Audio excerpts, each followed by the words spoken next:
Hello বন্ধুগণ, আসসালামু আলাইকুম। আমি আরিফুর রহমান, বাংলা কম্পিউটার এডুকেশনের পক্ষ থেকে আপনাদের সবাইকে জানাচ্ছি স্বাগতম।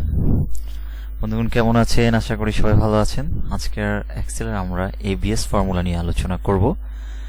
এবিএস ফর্মুলাটা কি জিনিস আর সেটা নিয়ে কিভাবে কাজ করে সেই বিষয়টা নিয়ে আজকে আমাদের আলোচনা।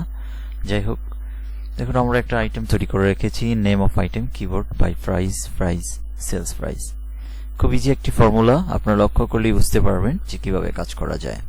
তো লক্ষ্য করুন, দেখুন আমরা ইজিক্যাল টু দিলাম, তারপর আমরা যদি মাইনাস করি অনেক সময়, যেমন বাই প্রাইস থেকে মাইনাস দিলাম প্রাইস, এন্টার প্রেস করলাম। এখন যদি আমরা টান দিই সব মাইনাস চিহ্ন আসছে। এখন আপনাদের সবাই এটাই জানেন যে বড় থেকে ছোটকে মাইনাস করতে হয়, কিন্তু আমি ছোট থেকে বড়কে মাইনাস করেছি, তাই মাইনাস চিহ্নটি আমার শুরুতে চলে আসছে। তো আমি এখান থেকে যখন টান দিচ্ছি পুরোটাই মাইনাসই দেখাবে শুরুতে, এটাই স্বাভাবিক। বাট আমি চাচ্ছি যে না, মাইনাস চিহ্ন আসবে না। অনেক সময় এই ধরনের প্রবলেমগুলো হয়ে যায়, তো আমরা সেই ক্ষেত্রেই আমরা কোন এবিএস ফর্মুলা ইউজ করতে পারি। তো খুব ইজি একটা বিষয়, আপনারা লক্ষ্য করুন, এখানে যখন আমরা ইজ ইকুয়াল টু দিব, এখানে যদি আমরা এবিএস ফর্মুলাটা লিখি, এবিএস যখন লিখলাম, দেখুন এখানে একটি লেখা চলে আসছে তার সাইড দিয়ে, returns the absolute value of a number without its sign. আশা করি বুঝতে পেরেছেন বিষয়টি।